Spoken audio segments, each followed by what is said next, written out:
عليه وسلم رب اشرح لي صدري ويسر لي امري واحلل عقدة من لساني يفقهوا قولي.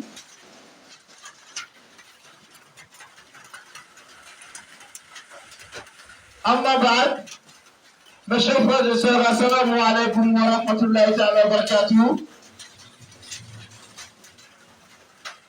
Notre rappel d'aujourd'hui va s'accentuer, masha'Allah, sur la place de l'armée dans l'islam. Masha'Allah, mes chers frères et sœurs, à travers certains versets coraniques et à travers des hadiths du prophète Muhammad sallallahu alayhi wa sallam, nous allons savoir, masha'Allah, à partir d'aujourd'hui, quelle est la place que nous occupons dans l'islam. Car en vérité, mes chers frères et sœurs, nos militaires, si on croit à Allah, on accepte le jeûne, on accepte la prière, on s'éloigne de l'alcool, on laisse le bien des gens, c'est-à-dire le brigandage, on ne se met pas dans le viol,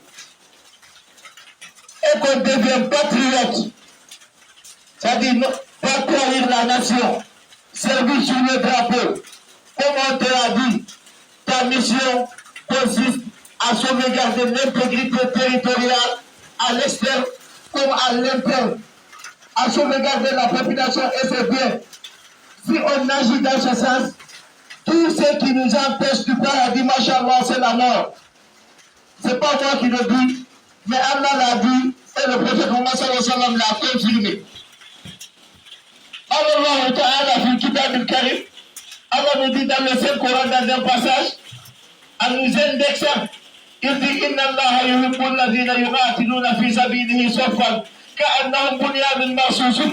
D'abord, vous allez retenir quelque chose. Quand vous entendez fi sabilihi, il y a dit fi sabilillah. Qu'est-ce qui veut dire fi sabilillah? Fi sabilillah ne veut pas dire automatiquement demander l'argent. Fi sabilillah, en traduction, ça veut dire sur le chemin de Dieu. Sur le chemin de Dieu, c'est ça qui veut dire fi sabilillah. Qu'est-ce que sur le chemin de Dieu? Tout ce que l'on fait dans le bon sens. Tout ce que l'on fait et que Allah l'a recommandé, le prophète Muhammad sallallahu alayhi wa sallam l'a confirmé, quand tu le fais, c'est ce qu'on appelle fi sabilillah. Le fait seulement que le père de famille sort pour aller chercher la dépense de sa famille, venir donner à sa famille, ça c'est du djihad, ça c'est le fi sabilillah. Ça seulement. Donc quand on dit fi sabilillah, il faudrait que vous compreniez que veut dire fi sabilillah. Alors Allah nous dit ici, Inna Allah yuhibbu alladhina yuqatiluna fi sabilihi saffan ka'annahum bunyanun marsus.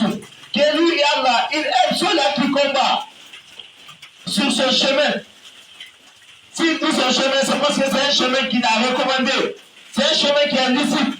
Il dit, il aime ceux-là qui combattent sur ce chemin. Et ceux-là combattent comment? À ranger serré. Et ceux-là ressemblent à un édifice fortifié. Allah a indexé. C'est comme quand tu vois quelqu'un, tu connais sa taille, tu connais son habillement, tu connais son comportement. Tu dis, moi j'aime une personne de telle taille, qui s'habille de telle façon, qui se comporte de telle façon, sans dire le nom. Automatiquement, la personne se voit. Donc ici, qui combat à la GCR, c'est l'armée.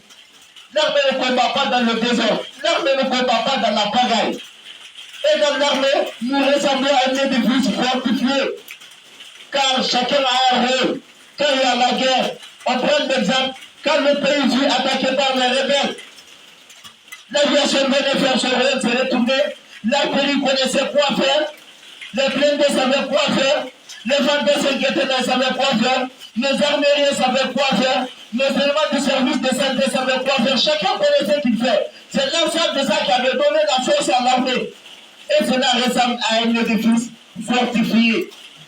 Quelque part aussi, Allah nous dit encore dans le Saint-Coran, il dit, Ya ayyuhalladhina amanu, hal adullukum ala tijaratin tunjikum min azabin alim.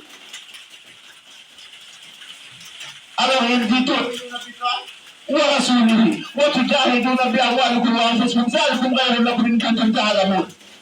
ومن كن قال يغفر لكم ذنوبكم ويدخلكم جنات تجري من تحتها الأنهار ومسابة طيبة في جنة العظيم. Allah nous dit dans ce passage, il dit Ya ayyuhalladhina amanu, ô vous qui avez cru à Allah, il dit Hal adullukum ala tijaratin tunjikum min azabin alim. Acceptez-vous que je vous montre un commerce qui va vous éloigner du châtiment douloureux. C'est Allah qui nous dit. Oh vous, c'est comme tu dis à tes souverains, acceptez-vous que je vous montre quelque chose à faire qui vous fera gagner plein de choses. Alors Allah aussi dit qu'il va nous montrer un commerce qui sera fructueux, un commerce qui va nous éloigner du châtiment douloureux. Comme on ne connaît pas, il dit Tu'minuna billahi, croyez à Allah. Croyez que Allah, croyez que Mohammed est son messager et mettez-vous sur ce chemin. Et vous qui êtes là, vous avez cru à Allah. Regardez, malgré la pluie, vous êtes sortis pour venir ici. C'est parce que vous croyez en Allah, vous croyez à son messager. Alors sur ça, voici ce qu'Allah vous dit. Mais l'argent ne vous concerne pas, car les militaires n'ont pas l'argent. Mais Allah nous demande de combattre par notre âme. Et c'est ça que nous faisons pour notre pays. Car si vous voyez que le commerce marche dans le pays, les sociétés marchent, les usines marchent, ces actes de mémorisation coranique qu'on a, on voit ici chaque mois de Ramadan, on dit il y a un concours qu'on organise pour nos enfants. Ils viennent faire un concours. Les enfants qui ont mémorisé le Coran, ils ne sont pas partis ailleurs mémoriser ça. C'est à une Guinée s'ils ont mémorisé. Tous ces enfants-là ont pris 2 ans, 3 ans, 5 ans, 7 ans pour mémoriser le Coran. C'est parce qu'il y a la paix. Si les mosquées là fonctionnent, les lieux de culte fonctionnent, les gens prient à merveille. On dit nous-mêmes là, c'est bien faire prier les gens, c'est parce qu'il y a la paix. Si vous voyez, on se marie, on gagne des enfants, on les éduque dans ce pays, c'est parce qu'il y a la paix. Si vous voyez qu'on rentre la nuit se coucher et qu'on se réveille le matin, on dit Alhamdulillah, on va encore à l'autre pour prier, c'est parce qu'il y a la paix. Ainsi de suite. Mais qui garantit cette paix? C'est nous les militaires. C'est nous les militaires qui garantissent cette paix. Donc mes chers frères et sœurs, cela n'est pas fortuit. Celui qui vous dit que cela est fortuit ne connaît pas qu'est-ce qu'il dit. Comme j'entends d'autres le dire, à l'armée c'est le dernier métier. C'est des ignorants. Allah dit que c'est le métier le plus noble, le prophète l'a dit. Vous allez voir les hadiths ici. C'est le métier, l'un des métiers les plus nobles, pour ne pas dire le métier le plus noble. Soyez fiers de la famille que vous portez. Seulement soyez patriotes, ne trahissez pas la nation. C'est ça seulement qui pourrait vous sauver. Donc Allah dit ici, Tu'minuna billahi, wa tujahiduna bi amwalikum wa anfusikum. Croyez à Allah et combattez par votre fortune et par votre âme. Donc vous militaires, donnez votre vie en sacrifice pour qu'il y ait la paix dans ce pays. Donnez votre vie en sacrifice pour que la population de ce pays la vie dans la stabilité. Protéger la population et ses biens. Protéger ce pays à l'intérieur comme à l'extérieur nous incombe. Du haut en bas, ça nous incombe. Donc, être patriote, cela est un devoir religieux pour nous. Je le dis, c'est au nom de l'islam je parle. Tout ce que je vous dis, si je ne le dis pas le jour de la résurrection, Allah me prendra. Car parmi nous ici, Dieu a voulu que je sois un chef religieux. Et Dieu m'a donné ce plein de connaissances. Donc, il est de mon devoir de le mettre à votre disposition. Mes chers frères et sœurs, quand vous le faites, Allah dit cela est bon pour vous si vous le savez. Mais quand vous ne le savez pas, Allah dit alors il va vous pardonner vos péchés et il vous fera rentrer dans son paradis. Qu'Allah nous pardonne les péchés et nous fasse rentrer dans son paradis. Allah Rasulullah sallallahu alayhi wa sallam. D'abord, je commence. Souvenez Rasul sallallahu alayhi wa sallam. Un jour, on demanda au prophète Muhammad sallallahu alayhi wa sallam, on dit Ayyun nasu afdal, qui est le meilleur parmi les gens? Écoutez, ce que je dis là, celui qui veut vérifier va voir dans Riyad al-Salihin. car ça n'a pas été fait par les militaires. Va voir Dariadou sur lui. C'est écrit là-bas sur il a Nabi sallallahu alayhi wa sallam, Ayyul Amal Afdal, qui est le meilleur parmi les hommes. Ce jour-là, le prophète répondit, Mu'minu, Mujahidu binafsihi, wa ma'alihi. Le prophète dit que c'est ce croyant qui combat par son âme ou par sa fortune. Vous qui êtes là, vous êtes des croyants. Pourquoi vous combattez? N'est-ce pas par votre âme? N'est-ce pas vous êtes les premiers sacrifices de ce pays? N'est-ce pas vous êtes là pour garantir la paix dans ce pays? N'est-ce pas à cause de vous la population dort? N'est-ce pas à cause de vous les gens se battent à leur bien?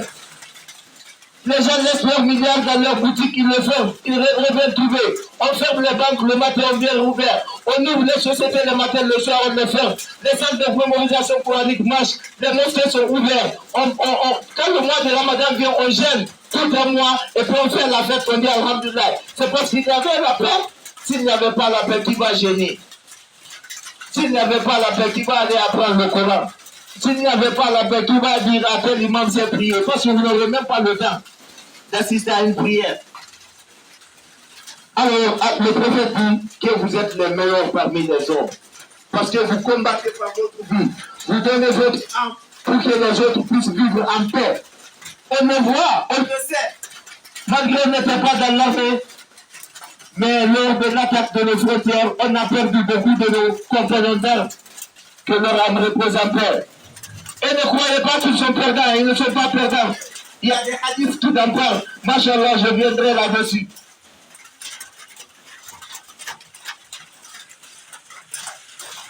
Voilà, Rasulullah sallallahu alayhi wa sallam, le prophète Mohammed nous dit encore, dans un autre hadith, il dit, la ghadwatun fi sabilillah, awwatun khayrun min ad-dunya wa ma fiha. Mes chers frères et sœurs, le prophète nous dit dans ce passage que partir pour juste un matin ou pour un soir, pour aller combattre, pour que ton pays vive en paix, pour aller combattre, pour que la population de ton pays soit dans la paix, soit dans la quiétude, qu'elle ne serait juste pour un matin ou pour une simple soirée. Le prophète dit que la récompense de cela chez Allah vaut mieux que le monde et ce qu'il contient. C'est-à-dire, si on te disait que le monde entier que vous connaissez maintenant là, le monde entier, que ce soit Afrique, Asie, Europe, et toutes ces richesses et tous ces contenus, si on te fait tout ça là, et les hommes qui y sont, on dit, ce combattant qui est parti combattre au front pour que les rebelles, pour que l'ennemi ne rentre pas dans ce pays, pour que l'ennemi ne vienne pas déstabiliser dans ce pays. Il va là-bas, il est prêt, même s'il faut donner son âme, à donner son âme pour que la population de ce pays vive dans la paix. Le prophète dit que même s'il n'avait combattu que juste pour le matin ou bien juste pour le soir, que la récompense de cela chez Allah, ça vaut mieux que le bon nombre là et tout son contenu. Regardez la grandeur que vous avez. Si quelqu'un te dit maintenant avec ça que toi tu as pris un dernier métier, est-ce que ce n'est pas un illettré, ce n'est pas un ignorant?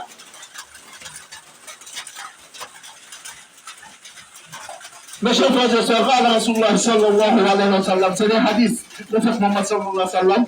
Il nous dit encore quelque part, il dit ribatu yawmi fi sabilillahi khayrun min ad-dunya wa ma alayha. Être au front pendant un jour vaut mieux que le monde et ce qu'il contient. Aller au front pour assurer la stabilité, pour garantir la paix, pour assurer la défense, pour que la population de ton pays vive en paix.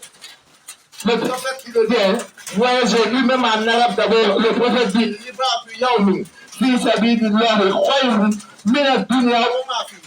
il dit être au front pendant un jour vaut mieux que le monde et ce qu'il contient. Qui va au front? C'est le commerçant, c'est l'imam, c'est le bureaucrate, c'est l'enseignant, c'est vous. Et le prophète dit que pour une journée seulement, que la récompense de cela vaut mieux que le bas monde et tout ce qu'il contient. Mes chers frères et sœurs, Mes chers frères en âme, je vous rappelle à la conscience. Soyez croyants, acceptez de prier, acceptez de jeûner, protégez la population et leurs biens. Et soyez prêts à donner votre vie pour qu'il y ait la paix à l'interne comme à l'externe de votre pays.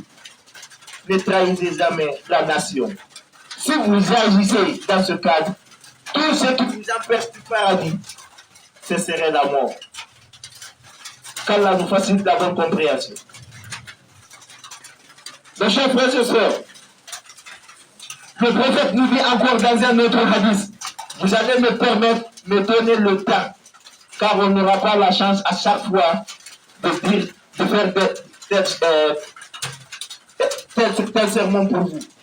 Le prophète nous dit dans un autre hadith, il dit ribatu yawmin wa laylatun khayrun min siyami shahrin wa qiyamihi. Il dit que la garde d'une journée et d'une nuit en combattant, c'est-à-dire quand tu es dans ta tenue, tu as l'âme, le service que tu prends là, regardez, il dit ribatu yawmin. Yawmin, ça c'est le jour, la journée, et une nuit. Mais en combattant, quand tu es de service pour une journée, le prophète dit que la récompense de cela chez Allah, ça vaut mieux que le jeûne d'un mois et toutes ses prières. Quand tu le fais dans l'honnêteté, tu sais que oui, tu es là, c'est pour la défense de la patrie. C'est ce que tu as en tête. Tu es là pour sauvegarder ta patrie. Tu es là pour que ta population vive en paix. Tu as laissé ta famille là-bas. Venir, c'est pour sauvegarder la nation, pour que la population soit dans la quiétude. Pour une journée, le prophète dit que la récompense chez Allah vaut mieux que le jeûne d'un mois et toutes ses prières. Mais qui fait ça? Mais c'est nous. Soyez fiers de votre métier. Et soyez honnêtes dedans. Mes chers frères et sœurs, ce n'est pas fini. Le prophète dit ensuite, wa immata, au cas où tu meurs dans le service, wa immata, il dit, jara alayhi amalu, que tes bienfaits seront cumulés. C'est-à-dire les bienfaits que tu avais l'habitude de faire, si tu meurs dans le service, toi tu es là à défendre ta nation, tu meurs dans ça. Le prophète dit, jara alayhi amalu, que tes bienfaits seront cumulés, c'est-à-dire augmentés, multipliés. C'est pour cela, étant des militaires, ne disons pas que non, non, les militaires, on s'en fout. L'alcool, c'est pour toi, la drogue, c'est pour toi, viol, t'es dedans, la prière, tu t'en fous, le jeûne, tu t'en fous. Non! On dit que c'est les bienfaits qui seront cumulés. Alors, il faut avoir le bon comportement maintenant. Accepter de prier. La prière ne change rien dans l'armée, mais au contraire, ça te protège, ça te grandit. Le jeûne ne gâte pas l'armée, mais ça te protège, ça te grandit. Prier, jeûner, protéger la population et leurs biens, protéger l'intégrité du territoire national, à l'interne comme à l'externe. Et soyons fidèles à la nation, mes chers frères et sœurs. Si vous agissez ainsi, tout ce qui vous empêche du paradis, ce serait la mort.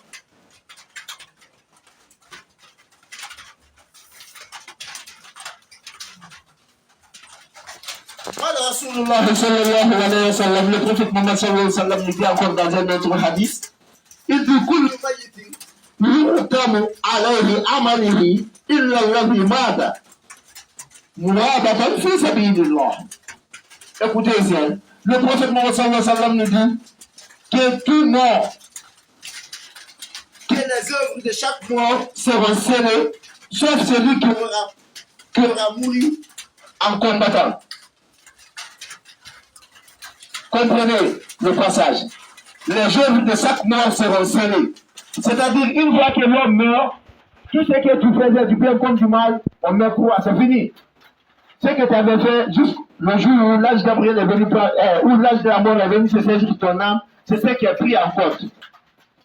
Mais, pour toi, le militaire, qui avait la foi, que tu es là pour défendre ta nation. C'est ce que tu avais en cœur. Hein. Parce que Allah connaît ce qui est dans nos cœurs. C'est ce que tu avais en cœur. Même s'il faut donner ta vie, s'il le faut, hein, parce que tu ne vas pas pour mourir directement, mais s'il le faut, tu es prêt à mourir pour que ta population vive en paix. C'est ce que tu avais dans ton cœur. Sauf toi qui es accepté dans ça. Il dit, c'est-à-dire, les œuvres de chaque mois seront scellées. Une fois que tu meurs, tout ce que tu faisais, on coupe. On n'a plus besoin d'écrire autre chose. Il dit ensuite, sauf celui-là qui aura mouru, combattu dans le chemin de Dieu. Le prophète dit pourquoi? Car lui, ses œuvres seront accrues jusqu'au jour de la résurrection. Donc, étant de combattant, étant militaire, étant là pour défendre la population et ses biens, étant là pour défendre l'intégrité territoriale de la nation, étant là pour la patrie, pour que la population vive en paix, pour que ceux-là qui veulent accomplir leur religion aillent l'accomplir dans la paix, ceux qui veulent se vaquer au commerce se vaquent dans la paix, ceux qui veulent aller dans leur chambre vont dans la paix, ceux qui veulent aller dans leur élevage vont dans la paix, ceux qui ont des usines ou autres puissent aller travailler en paix. C'est ce que tu as en tête. Tu es là pour servir juste la nation. Et que si toi tu meurs, le prophète dit que Allah ordonnera aux gens de continuer à écrire les bienfaits que tu faisais là, de continuer à écrire jusqu'au jour de la résurrection. Donc comprenez par là que nos compagnons d'armes qui ont perdu leur vie lors de l'attaque de nos frontières, malgré nous n'étaient pas dans l'armée, hein, parce qu'on vient de rentrer en 2009. Ceux qui ont perdu leur vie pour que le reste de la population guinéenne puisse vivre en paix, Allah a des anges qui sont là à écrire des bienfaits qu'ils faisaient jusqu'au jour de la résurrection. Qu'Allah nous fasse parmi les gens. Donc cela veut dire quoi? Ayons le bon comportement. Mais il y a d'autres, une fois qu'on est dit militaire, même s'ils ne fumaient pas, ils fument. Même s'ils ne buvaient pas, ils boivent, ils disent ah on est militaire. C'est pas ça. Parce que personne ne va me dire que dans le règlement qu'on nous a enseigné, on nous dit de boire. C'est écrit dans aucun passage. C'est juste des vices. Ne te dis pas militaire, tu abandonnes la prière. Seul à toi, le militaire, tu peux venir avec tes chaussures, rentrer, même si tu veux prier, on te dit non, rentre. C'est parce que toi, tu es là en tant qu'ange gardien. Regardez même à la Mecque, à la Kaaba, où tout le monde vient pour le pèlerinage. Quand tout le monde est là pour le pèlerinage, c'est les militaires qui sont là arrêtés pendant que les autres prient pour demander pardon à Allah. Et c'est le seul mois de pardon. Pourquoi le militaire n'a pas prié d'abord? C'est un ange gardien. Donc si tu acceptes d'être patriote, de protéger la population, c'est bien. Ne profite pas de ta tenue pour aller retirer le bien de l'autre. Ne le ferai pas avec ton arme, avec ta tenue, non. Au contraire, tu dois le protéger. Quand tu agis de la sorte, tout ce qui t'empêche de paradis, c'est la mort. Qu'Allah nous facilite la bonne compréhension. Astaghfirullah, wa lakum fastaghfiruhu wa ghafurur rahim. Mes chers frères et sœurs, nous allons continuer à citer des hadiths du prophète Mohammed sallallahu alayhi wa sallam, prouvant qu'étant des corps habillés, étant des militaires, étant des anges gardiens, si nous acceptons la droiture, tout ce qui nous empêche du paradis, c'est la mort. Qu'Allah nous fasse parmi les gens du paradis. Le prophète Mohammed sallallahu alayhi wa sallam nous dit dans un hadith, il dit qu'il y a 3 œils que l'œil ne brûlera pas le jour de la résurrection. 3 œils que l'œil ne brûlera pas, et que le feu ne brûlera pas le jour de la résurrection. Le prophète dit, l'œil qui s'abaisse quand il voit quelque chose du haram. C'est-à-dire quand tu vois une fois, ne cherche plus à regarder pour une deuxième fois. Il dit ensuite, et l'œil qui pleure. Ça dit pleurer, c'est pas crier, oh non. L'œil qui pleure, quand la personne reste à penser à Allah, ou s'il entend certaines brèches, à un moment donné, il y a des larmes qui coulent. C'est ça l'œil qui pleure par la crainte d'Allah. Et troisièmement, le prophète dit,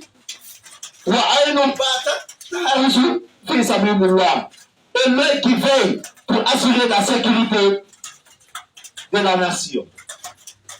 Quel est l'œil qui veille pour assurer la sécurité de la nation? Mais c'est nous les militaires qui assurent la garde, à l'interne comme à l'externe. Quand certains sont assis à la frontière, d'autres sont là à garder le camp. Vous croyez que garder le camp, ce n'est pas garder la nation? Garder le camp, c'est garder la nation. Parce que l'ennemi, c'est que s'il s'empare du camp, il va s'emparer de la nation. Parce que la force de la nation se trouve dans le camp. Donc garder le camp, c'est garder la nation. Et on a des amis même qui sortent parmi les forces de sécurité et de défense qui patrouillent en ville. Tout ça, c'est pour que ces malfaiteurs ne puissent pas aller se jeter sur notre petite population. Donc, l'œil qui veille là, pour qu'il y ait la paix, la quiétude là, le prophète dit que l'œil là ne brûlera pas le jour de la résurrection. Donc, si toi tu fais cela, tu pries, tu jeûnes, tu protèges la population, c'est bien. Tu es patriote. Tu te mets en tête que ma mission, c'est de sauver la Guinée. Étant un militaire guinéen. Ma mission, c'est de sauver l'intégrité territoriale à l'interne comme à l'externe. Mon cher frère et soeur, tout ce qui t'empêche du paradis, c'est sereinement. Qu'Allah nous facilite la bonne compréhension.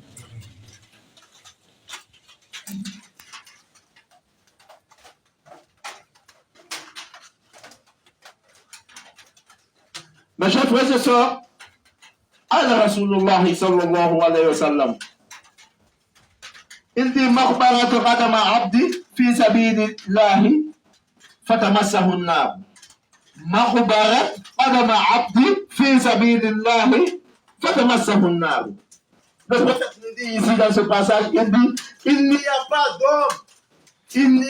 d'homme dans les pieds sans poussière pour la cause de Dieu et que le feu lui touche. Quand d'autres nous voient, les militaires, très sales, dans la boue, dans la poussière, ils disent, mais regardez ça, c'est de la merde. Qu'Allah leur pardonne. Le militaire s'entraîne dans la poussière. Le militaire s'entraîne dans la boue. Et quand il doit défendre son pays, il va aller là-bas, creuser son propre trou, se plonger dedans. Il peut même faire un mois dedans. Ça dépend de la circonstance. Il reste à rouler dans la boue. Il reste à rouler dans la poussière. Alors le prophète a dit ça. Il dit, il dit, il n'y a pas d'homme dans les pieds sans poussière pour la cause de Dieu et qu'il soit touché par le feu. Et donc maintenant, si tout ton corps est dans la poussière, pour la cause de Dieu, la cause de Dieu c'est quoi? C'est ce que nous faisions. Défendre l'intégrité territoriale pour que la religion de Dieu puisse être appliquée sur terre. Quand il y avait eu la guerre au Libéria, en Sierra Leone, en Angola, qui parlait de la religion? Pour que la religion de Dieu puisse être appliquée, il faut qu'il y ait la paix. Si on dit les enfants savent mémoriser le Coran, c'est parce qu'il y avait la paix. Ah, l'imam là, il s'est bien prêché, c'est parce qu'il y avait la paix. Et on a bien jeûné le mois de Ramadan, c'est parce qu'il y avait la paix. Oh, le commerce marche bien ici, c'est parce qu'il y a la paix. Oh, il y a trop de sociétés, trop de banques, trop d'usines. Ça marche bien, c'est parce qu'il y a la paix. Oh, je me suis marié ici, j'ai eu des enfants, je les ai éduqués ici. Actuellement, mon enfant même est parti faire chercher son doctorat. C'est parce qu'il y avait la paix. Mais qui assure cette paix? Mais c'est nous, les militaires. On ne peut pas assurer ça. Étant dans les bureaux, derrière les bureaux. Vous voyez même, depuis la commune de Bas, comment on nous a moulés. Alors le prophète dit que les poussières qui vous touchent là, si vous agissez dans l'ordre, comme dans l'honnêteté, c'est-à-dire protéger l'intégrité territoriale de la nation, protéger la population et ses biens, accepter de prier, accepter de gêner, tout ce qui vous empêcherait du paradis, ce serait l'amour. Mes chers frères et sœurs,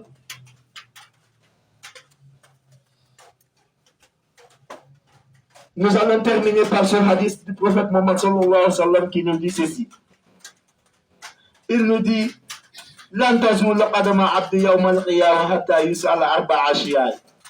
l'homme ne bougerait d'un pas le jour de la résurrection avant de répondre à 4 choses. Vous savez, la résurrection, chacun, à partir de la position dont tu es couché, c'est de là-bas que tu vas te lever pour aller au lieu du jugement. Le prophète dit, une fois que tu te réveilles, pour bouger d'un pas, pour aller au lieu du jugement, il y a 4 questions que tu dois répondre là où tu as arrêté. D'abord, si tu n'arrives pas à répondre à ces 4 questions, c'est ta sentence qui va te trouver dans l'enfer. C'est comme on le voit, l'exemple dans le bas monde, là, il y a certaines personnes dont la sentence va tomber à la justice, ça trouve que l'intervention est déjà à la prison civile. Donc, c'est devant au barreau là-bas que la sentence tombe. Donc, c'est à leur insu. Tellement qu'ils sont criminels, on n'a même pas besoin de les envoyer au barreau, on les envoie directement à la prison civile. C'est la sentence qui viendra. Mon ami, tu es condamné pour telle année. Donc, le prophète Mohammed aussi nous dit, il dit,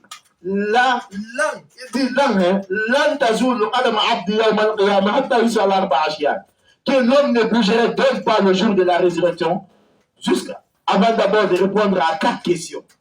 C'est-à-dire, à partir du lieu où tu es arrêté, là, tu t'es levé sur terre, tu es arrêté, pour que tu bouges d'un pas, aller au lieu du jugement dernier, il faut d'abord répondre à 4 questions. 1. À quoi as-tu consacré ta vie? La vie qu'Allah t'a donnée là. Jusqu'à ta mort, à quoi as-tu consacré ta vie?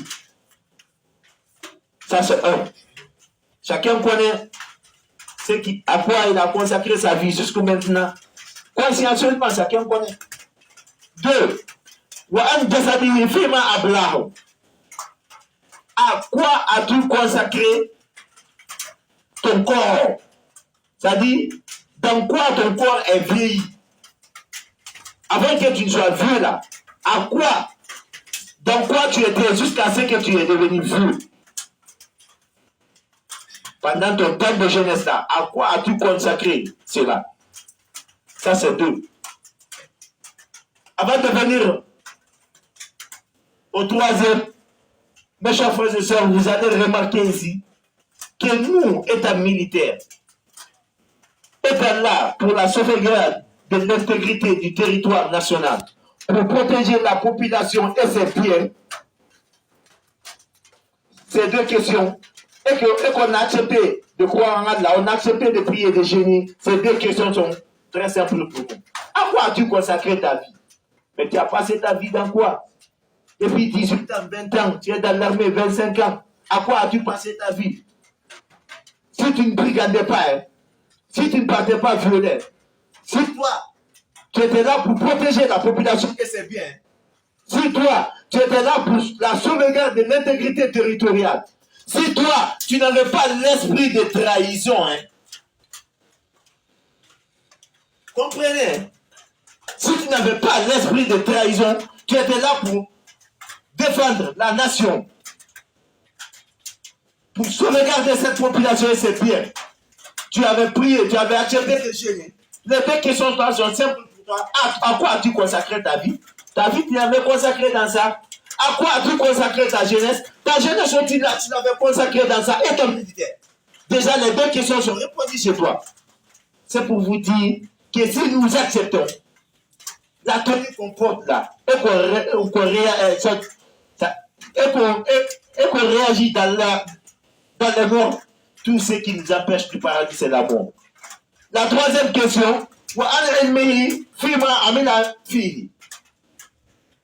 la connaissance qu'Allah t'a donnée là, comment tu t'es asservi? C'est pour cela il est de mon devoir, pour ce peu de connaissances qu'Allah m'a donné. Je sais, il y a certains qui sont là dans l'armée, ou qui sont même assis ici, qui sont beaucoup plus connaisseurs que moi. Mais si Allah a voulu que je m'arrête devant, je parle, ça c'est un destin. Donc le peu de connaissances qu'Allah m'a donné là, si je ne le dis pas à vous, ouvertement, étant militaire, voici ce que la religion vous demande. Étant militaire, voici comment vous devez réagir au nom de la religion, pour qu'après votre mort, vous aurez la récompense comme le paradis. Si je ne vous le dis pas, mais j'aurai affaire à Allah. Donc, il est de mon devoir de m'acquitter de vous le dire. Parce qu'on dit ici, comment tu t'es servi de la connaissance qu'Allah t'a donnée. Donc, Allah est témoin que je voudrais faire savoir que vous exercez un métier noble. Car on avait demandé au prophète quel est le meilleur parmi les hommes. Il vous a indexé. Vous qui combattez par votre vie, vous qui donnez votre vie pour que les autres vivent en paix. Le prophète vous a indexé. Donc, vous appliquez un métier noble. Mais, pour bénéficier de cette noblesse, il faudrait que vous protégiez la population et leurs biens. Il faudrait que vous ne les brigandez pas, vous ne les violez pas. Qu'Allah nous facilite la bonne compréhension. La quatrième question, on dit wa an malihi min aina iktasabahu.